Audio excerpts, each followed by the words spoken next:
Welcome back to Ozark Garden Talk with White River Nursery. I'm Sarah. I'm Charity. And I'm Alex. And today we are tackling fruit trees. This is something I feel like we have discussed and thought an inordinate amount of time here at the nursery, and we've just, Charity maybe more so than anybody, just because you're ordering. Any staff member has dealt with fruit tree questions. A lot. And we've had our own struggles. I mean, I think all these conversations start from frustrations on our end, either from customers or from the varieties that we've carried. And it's kind of over the years we've decided to cull a bunch, and we've had to educate ourselves and customers a lot on fruit trees.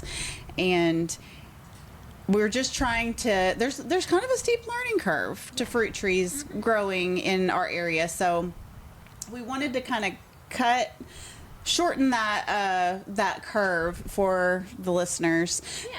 And that was kind of the goal of this episode, was just to kind of share some of the things we've learned over time. And I think probably 75% of the learning curve comes down to selection.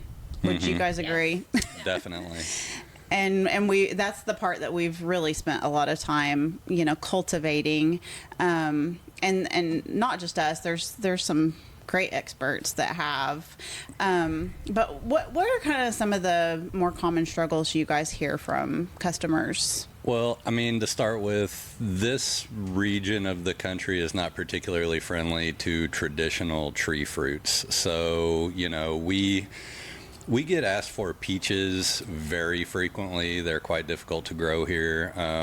We just have a lot of disease pressure. I mean, we have warm, humid summers, sometimes very wet springs that really contribute to a lot of fungal problems. Yeah. And I would say that's kind of the main thing, aside from late frost, which, let's face it, we can't do anything about. So you get that early warm up, the trees wake up, start blooming, frost comes, knocks all the blooms off. But yeah, mostly disease. That is specific to the stone fruits, especially. Yes. And peaches, nectarines. Cherries tend to be a little bit more out of that window of early killing frost of the fruiting blooms. And, we still get frost when pears are blooming. And some years it takes those out. Usually apples are fairly safe for that late frost, but it is Northwest Arkansas, so we can still have that random while the flower is still open and maybe not pollinated just yet. And that's a whole other thing. It has to be, sometimes we can have frost when the flowers still have a little bit of petals on our fruit trees and we still get fruit. It's just a timing thing, and it's so specific. And that's the other thing about our selection for what we offer specifically here at the nursery, is to try to select varieties of both pears and apples that are going to be hopefully more easily productive for the backyard grower. We're not here for contract commercial agriculture growing. We're here for people that want, even a sizable orchard, you can still do that. But we've tried to, based on local experts, Guy Ames Orchard, based on even members of our community growing just over the years, what they have had growing in their yards or their fields that they discovered. The information gets really broad and really deep, but we offer them because, not because they're on the grocery store shelf, but because those varieties are going to be more resistant to not only pests, but all the things we face here to grow. Right. So about somewhere around 12 years ago, when I first started working here, we sold Red Delicious, Fuji, Gala, Jonathan, Granny Smith, all the apples people are familiar with, Honeycrisp, things like that. They do not grow well here. No. Almost every apple that you have heard of, with maybe the exception of wine saps, and a lot of people have heard of Arkansas Blacks now, they really struggle in this part of the country. They do great in the Northwest, but they're not well suited to our climate. We have, so we did that for a few years, and our customers struggled some, and we were hearing that, and then we also struggled. I mean, we had disease a lot of issues loss on the tree lines, and so we kind of took a step back, took some time, and really did kind of a deep dive into some varieties that are actually suited to this area. So when you come to the nursery now, or when you look at the bare root fruit pre-order, all of those varieties that you see are going to have at least some resistance to the main diseases here, which the most important diseases we have with apples, and apples, you have cedar apple rust, and then pears and apples, you have fire blight, and both of these diseases can be quite destructive. If the tree doesn't have some resistance to them, it can kill them or stress them to a point where you're not going to get any fruit. Right. And then we have the follow-up diseases, I would call them, that once you have all that fruit on the tree, whether it's the size of a dime or, a nice coloring apple, we have things like summer rots, and pests that create a wound that then create, so. And look, it's also worth mentioning here, in theory, you can grow a lot of those varieties I mentioned that are more difficult, but it requires constant chemical intervention. And whether or not you care about organic gardening, most of us are busy. You don't need a second job. Yeah, just to grow some apples. I am not going to spray exactly on time every 10 to 14 days or whatever. I was talking to the owner of a local orchard years ago, and he told me, and he grows a lot of varieties that are more difficult, and they grow in a more traditional way, meaning they spray quite a bit. And he told me that he could tell if the guy who was running his boom sprayer sprayed a day late or a day early, was trying to go a little faster and spray a little lighter so he didn't have to remix a new tank. He was like, man, you can see it. You can see it in the trees and in the fruit. So it is that complicated, that difficult. So what we're trying to do is provide you with fruit trees that are going to give you fruit without you having to have those worries. So, and that is not to say that you're not going to see some spots on the leaves. You're not going to, when conditions are especially favorable to fungal development, you're going to see some fungal development. And the same goes for fire blight, which is bacterial, but still. The key word is resistant. Right. Not foolproof, not complete, because that is not real. It exists on a spectrum, and there is an exception to that. What's the disease? The scab, apple scab. There are some varieties, Liberty is one, I think, and I think Florina might be as well, where they actually were able to create apples that are totally immune to scab. They do not get it at all.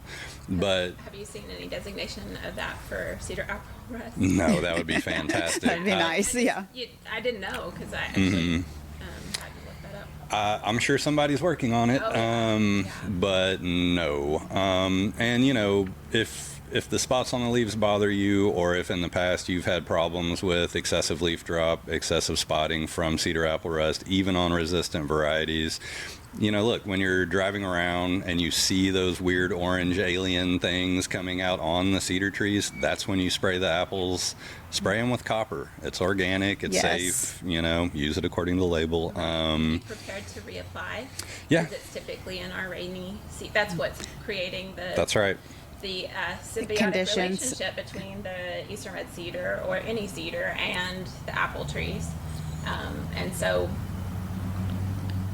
If the conditions are ripe, they're ripe, and usually has to do with water, our water rain levels, and the moisture. I was reading a publication, and it was Guy Ames, and he was saying, if you're growing peaches, basically you want to pray for drought in the summer, right? Because that way you're not going to get the brown rot, and. What an awful thing to pray for drought in the summer. Yeah. Those are the only people doing it in Northwest Arkansas, is the peach growers. But the only thing is they're probably going to have it. So, but with peaches, we're also, like we already mentioned, you're challenged with the first part to even get fruit set. Right. So, I have grown a lot of fruit trees. I have lost a lot of fruit trees because, as you mentioned, we used to carry a lot of varieties that weren't selected for us. And so I planted some of those through the Right. years, including a peach tree that was a wonderful ornamental. Right. That's it. Yeah, I was just thinking that. I had a couple plum trees in my backyard at my old house, and, you know, they got big, they grew very well, they were healthy, they were absolutely gorgeous in the spring. I never got a single plum. I got one plum, and it was the first year I planted one of them because I guess it had been here at the nursery. It had been protected Yes. and, you know, pollinated, and that plum was delicious. But after that, that was it. That's it. I have gotten peaches. I had a peach tree that I inherited but I swear I lived in that house 8 years, and 1 year I got peaches. Sounds about right. It's just the right environment, the right Early factors. spring Yes. season period was great weather. Yep. So, I mean, but it was beautiful when it bloomed. Yeah. So it was a pretty tree, you know. Yeah. I'm not against them, but, you know, people need to have realistic expectations. Right. About growing peaches, and And you see, like, our zone, we're in a very temperate zone. So whenever you see, oh, okay, you know, this fruit tree is in our zone, it should, you know, if that's the only thing you're looking at, if you're, you know, everybody, you know, the grocery stores, you'll see them in every parking lot. There's fruit trees for sale, so they're everywhere, but they do take a little bit more thought and consideration. Yeah. I think the key, if you are wanting to plant one tree or 5, you know, whatever, or 20, there's several starting points, I think, on apples. So we do carry apples and pears. That's our most of the Traditional Traditional tree fruit. Yeah. Yeah. So we don't carry these stone fruits. So we're just taking those off the table for this. What I'm about to say. You want to start with the rootstock because Yes. the health and the vitality of the tree starts with the root system.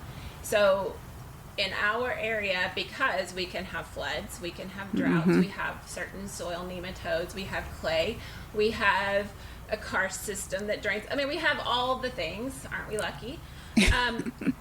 So look at the root stock. And so all of our domestic fruit is, well, maybe I shouldn't say that. The apples. All the apples are grafted. So you can get a variety of rootstock, including dwarfing rootstock, which we do get requests, you know, or questions about. Right. You So don't really want that. In No. our part of the world, you don't want dwarfing rootstock. So apples specifically, the rootstock it's recommended that you look for, unless you like lots of challenges in your life, is MMM 111. So MMM 111. And that one tends to handle pretty much all the challenges we have. So you're starting good at the root system. Then you're going to look at what the actual variety of the apple is. And, you know, oh, I want yellow, and I want some green, and I want some red. Sorry, that's not as important as how does that fruiting wood produce for you and the disease resistance for that fruiting wood. So first rootstock, and the same with pears. It is Oxheart. I forgot the numbers, but We'll add it to show notes, yeah. It's the ones we sell. Yes. You know, so so that is very important. And what you do see in parking lot sales at varieties of stores, you usually cannot identify from their tagging what the rootstock is. So Right. you're starting from probably a losing situation. Yep. And I don't know about you, but I don't like to dig holes. And I would prefer to dig it for something that at least has a fighting chance. Right. So just know what your rootstock is first. Yeah, the M111 is an interesting rootstock too. It's a semi-dwarf rootstock. Yes. So it's, you know, there's different kinds of rootstock. So there's dwarf rootstock, there's semi-dwarf rootstock, and then there's what's referred to as standard rootstock. There are kind of benefits to all of these. I feel like dwarf has the least amount of benefits. They tend to have weak root systems. They're not well able to support themselves in high winds and things like this. It's a problem. We always tell people do not do not rely on the rootstock to keep the tree the size you want it. Rely on pruning. You know, the reason we use semi-dwarfing rootstock instead of standard rootstock is because of the disease resistance, soil tolerance, and also it's resistant to woolly apple aphid, I think, which is actually a ground-dwelling anyway, whole other thing. But also, compared to standard,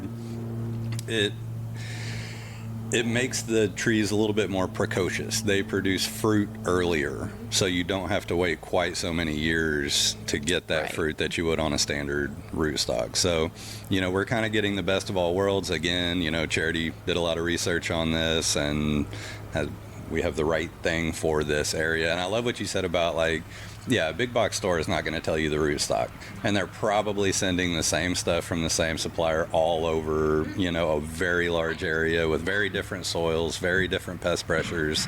So, and I do have a comment on the varieties. So, you know, basically you already said we're not going to have red delicious, golden delicious. Those aren't good anyway. Lady, you know, these kinds of things.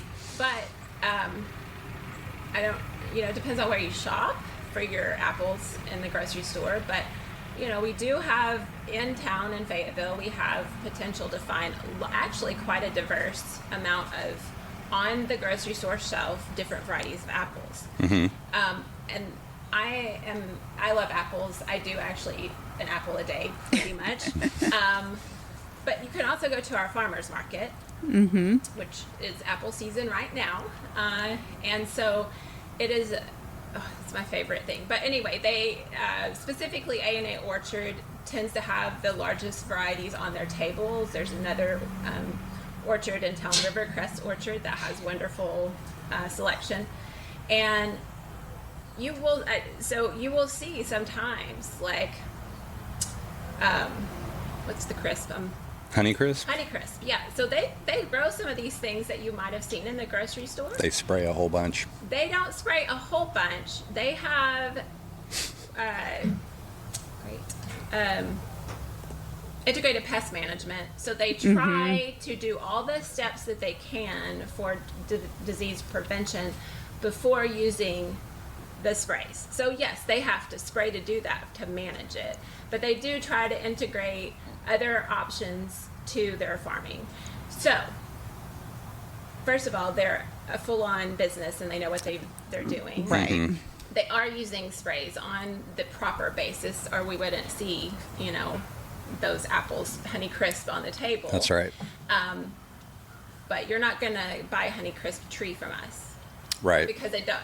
When I look at what's there, like resistance, what, you know, slight resistance to cedar applebrush, that thing's off the list. We need major armor against cedar applebrush. You know? So that is part of it. And A&A Orchard specifically, they have a whole table of peaches, and I am so happy they do. I love it, but they have it down and they know what they're doing. And some years they have some, and some years they have Right. So it can be done.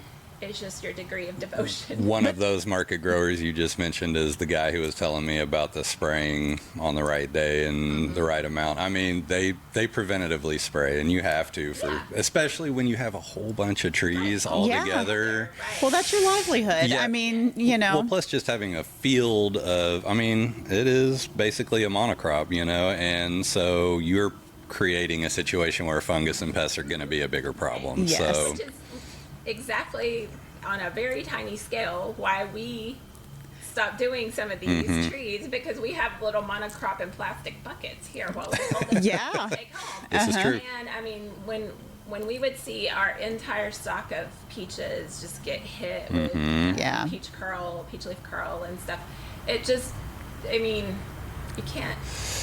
It's so sad. It is.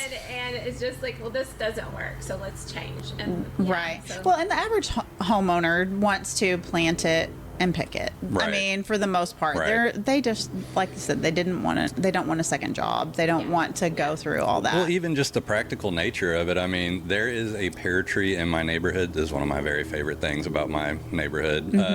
This guy has this big pear tree. It would be very difficult to spray adequately. Yeah. I mean, it's, 30 plus feet tall, and it's, probably 18 inches in diameter, the Oh, trunk. huge. He has a sign on his fence that says, pick your own pears, and you can just walk up there and get them. And it's a European type pear, probably some Bartlett variety, and there's no other pear that I notice in the vicinity, and it's just doing its thing, and it's awesome. Yeah. So cool. Yes. That's and we cool. do get those stories from customers throughout the year about an old apple, pear, peach, plum, I mean, anything on their property that is still gives them fruit, you know. I mean, if you're so inclined to look into that further, you can help with preserving those kinds of trees and those genetics, because there are people out there in pursuit of those fruit producing trees, whether it's apple or, you know, I'm more familiar with apple. You know, there are people that spend their Right. life to record The and tough. find the apples that still exist in production on their own. So, Yeah. So it's really fun. It is cool. Okay, I'm going to nerd out for a second here. This is one of the more fascinating things about apples to me, and kind of going back to rootstock. There is a reason that all apples are grafted. You will never find a non-grafted apple tree for sale. If you take, let's say, a gala apple, and you take the seeds out of that apple and you plant them all in pots, you will get like 12 different kinds of apple, and none of them will be gala. They have so much genetic diversity where they grow naturally, which I think is like by the Black Sea and Turkey and around in that area. There are forests of apple trees. You wouldn't know it because some of them have fruit that's the size of an olive. Some of them have fruit that's the size of a softball or bigger, and almost none of them are edible. They're hard as a rock. They don't have good sugar content, stuff like that. So basically what happened is a very long time ago, people used to plant a lot of seedling apples, and they would use the fruit for cider. It wasn't for fresh eating. It wasn't for baking. Didn't matter if they tasted awful or if they were hard as a rock. But occasionally, 1 out of 500 would be tasty, and it would actually be appropriate for fresh eating. So they would take cuttings off of that and put it onto some other rootstock, so they knew they were going to get that fruit quality. I mean, to me, this is so interesting, and It's cool. I've been wanting to plant a bunch of apple seeds just to see what I get. Apparently, there's some like botanical garden or research station up in the Northeast that has hundreds of seed-grown apples. Some of them grow almost like a spreading shrub ground cover kind of thing. Some of them get Interesting. 60, 70 feet tall. Like, not just the fruit is different, the whole form of the plant. It's so... That's pretty cool. That I'd is. love to see this, you know what I mean? Or have a, I don't know, ground cover apple with softball-sized fruit. I mean, why not? But can't eat them, so what? It's cool. But yeah, this is why they're all grafted. That's very cool. Yeah. That's so neat. Thank you, Michael Pollan. Yeah, there we go.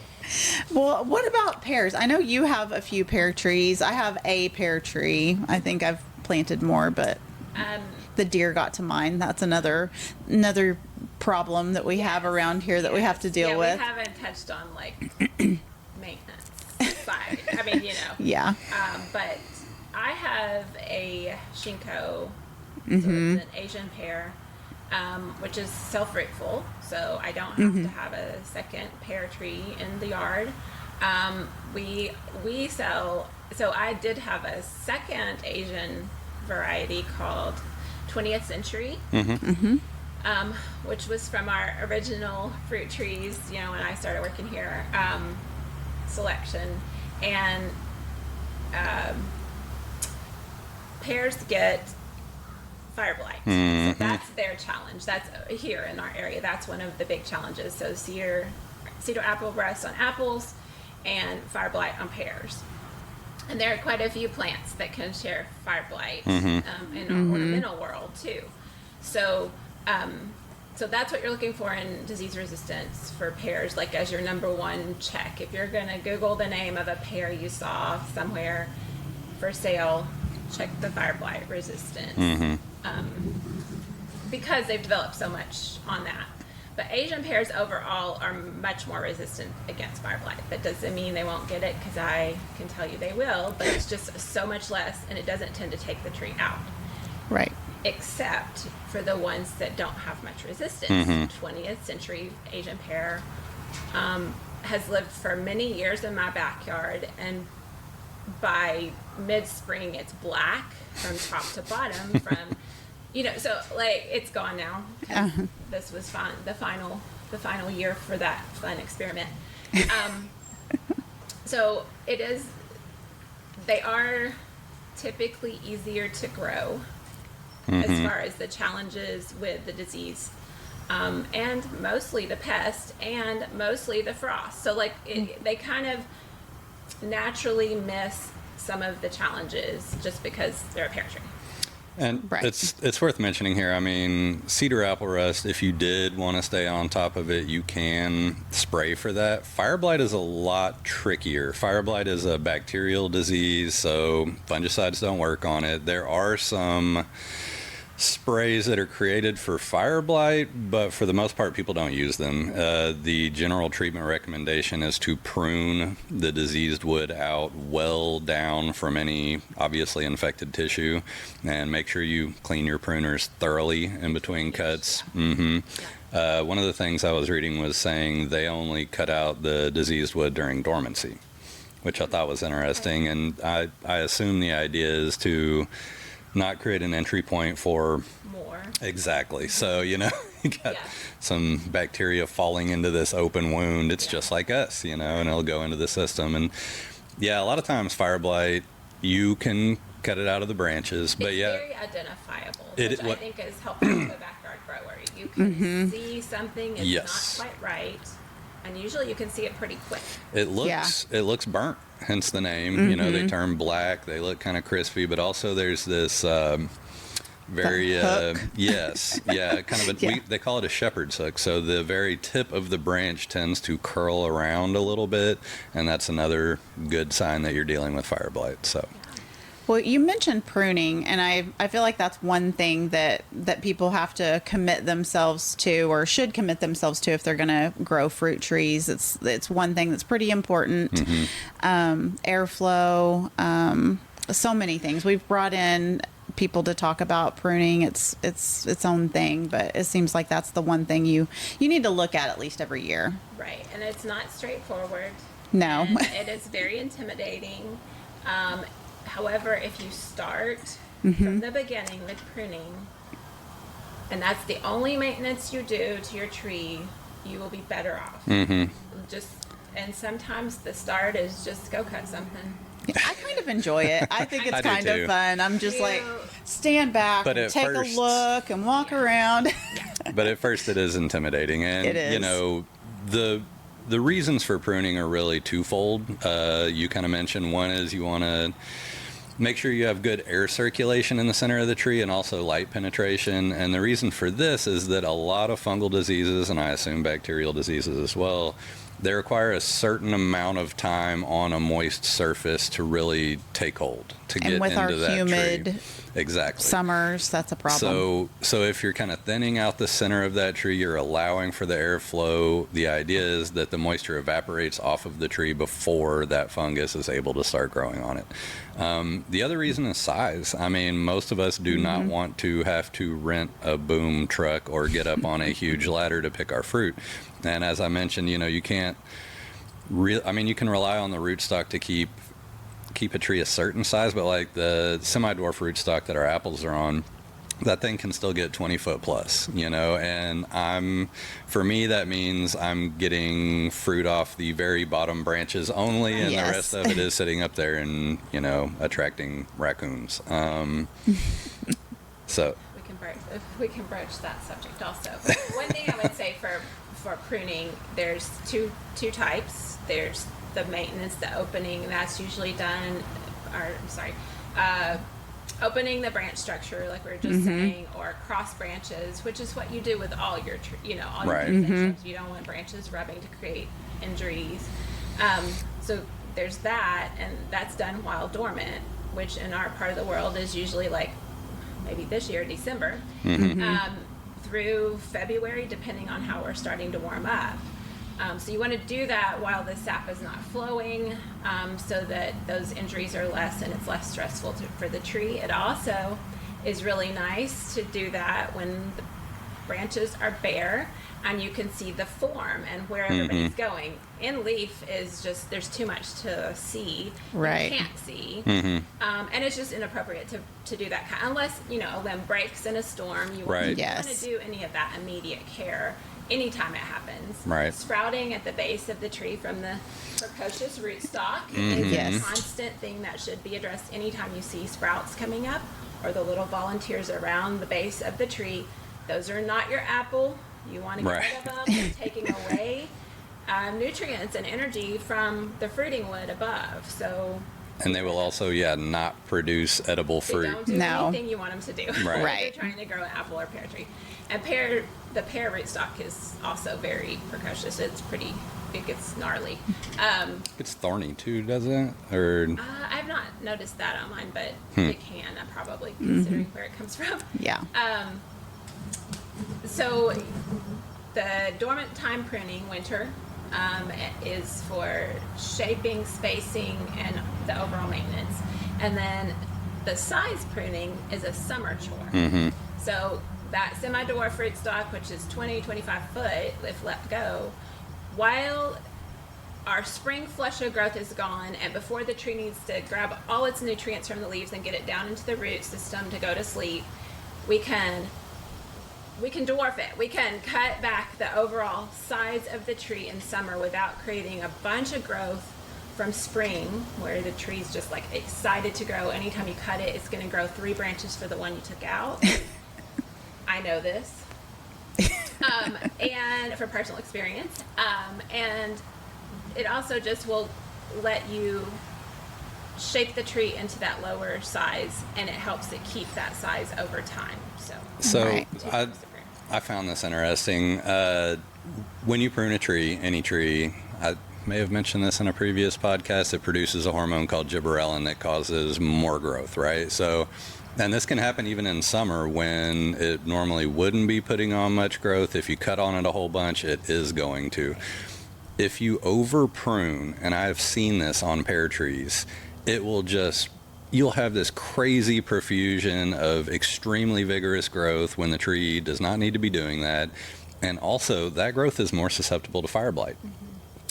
So it's better to do this, every year incrementally, as opposed to wait until you have to go in and really cut some big stuff. You're gonna cause other problems.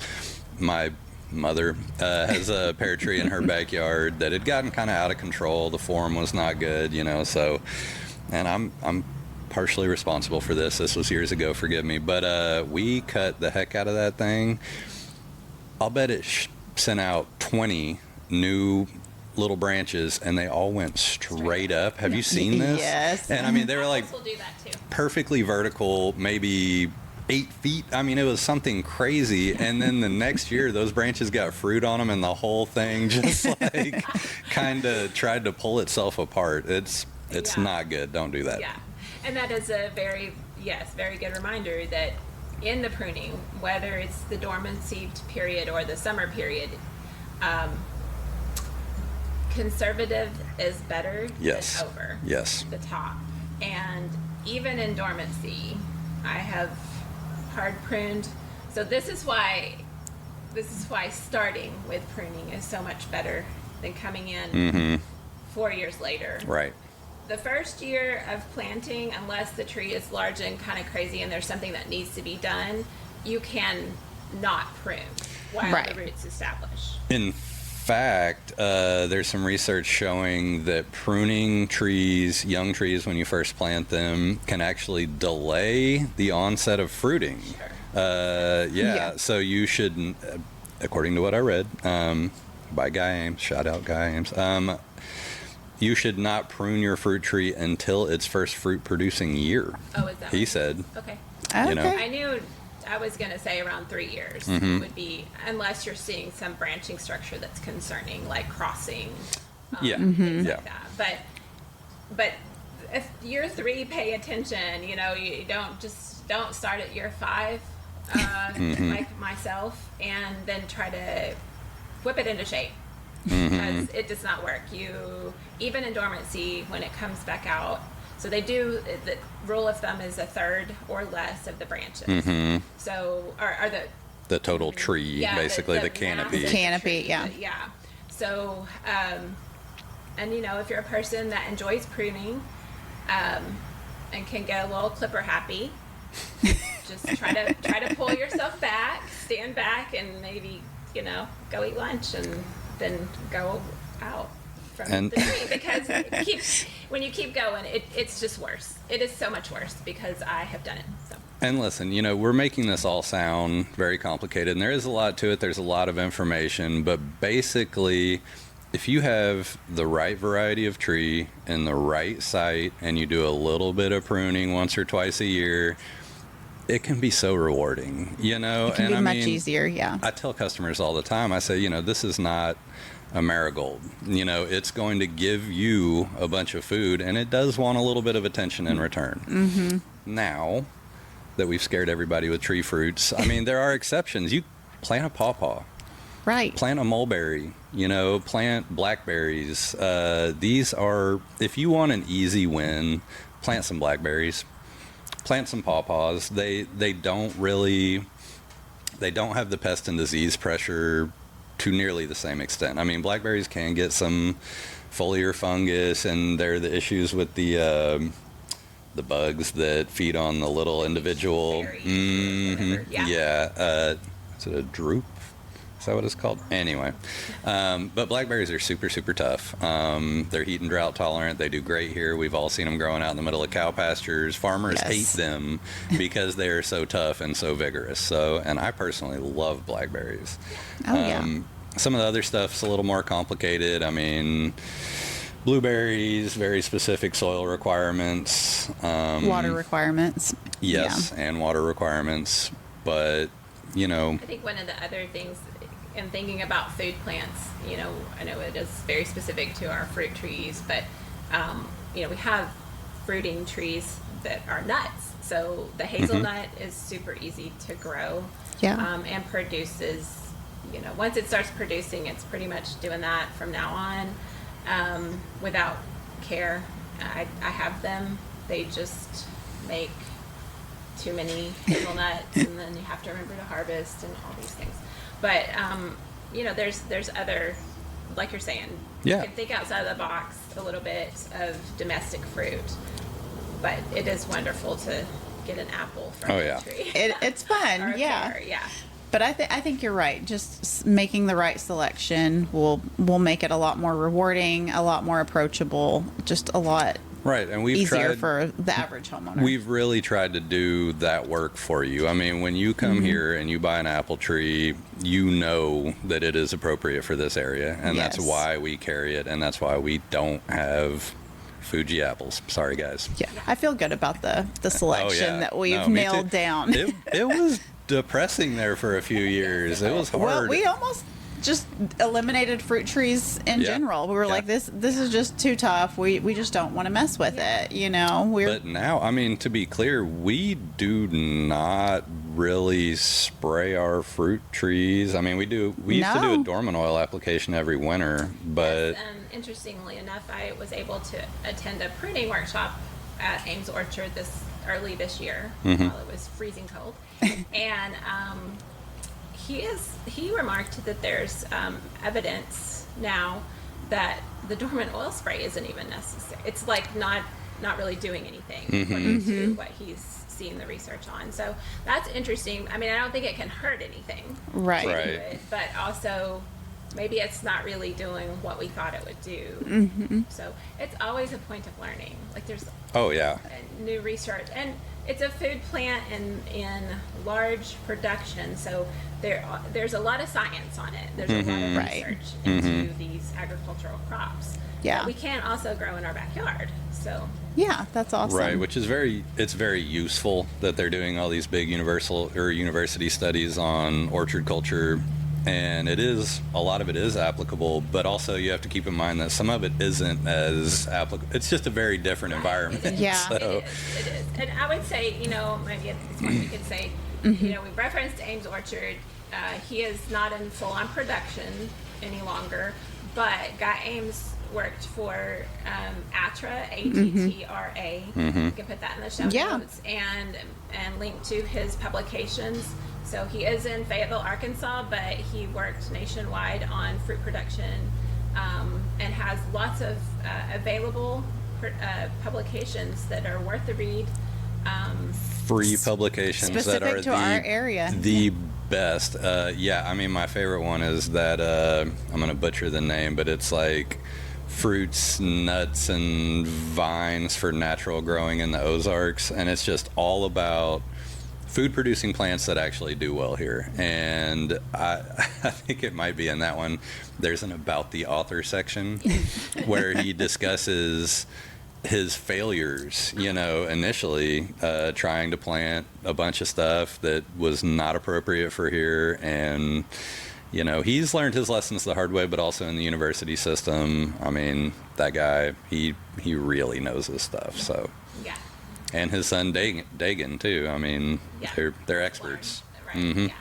That's awesome. Well, I guess it'd be a good time to mention that we do have our fruit tree pre-order up live, which these are bare root fruit, apple, and pear trees that we've selected for their hardiness and disease resistance that is available on our website right now. And those should be coming in. Is that early December? Right. Okay. So, important note, these are bare root. That means that the tree comes without soil around it. It's not planted. It has been planted, growing in a field. These are coming from North Carolina in the same latitude, longitude as we are, so the same growing zone. It's Century Orchard Farms is the grower, and it is a family farm of over 100 years, which is pretty cool. And they specialize in southern fruit, so southern grown apples and pears, and that is important because we're not Washington State where you can just plant any tree and it's just going to turn into apples for you in a few years. We just cannot do that. So so Century Orchard Farm selection, you know, allows us to have that more appropriately grown, even the wood itself, right? Like the plant itself is already accustomed to our climate. Bare root is important to get into soil. It can't, you know, no plant can hang out with its roots hanging out for too long. Well, maybe air plant, but not a tree. And so we do the pre-order offering, which gives you a bigger selection of varieties, and also that availability to dig a smaller hole. I like that. And get it planted while it's dormant. So December, who would plant a tree? Well, that's exactly when you can plant the fruit trees, because they're completely dormant and it's actually the best for them. Now, we will also take those trees that don't sell early on, and we have them in stock all year. And those are potted up into soil so that the roots can start developing in the soil. Bare is typically easier to handle. It's actually pretty good for the tree itself. Planting of it.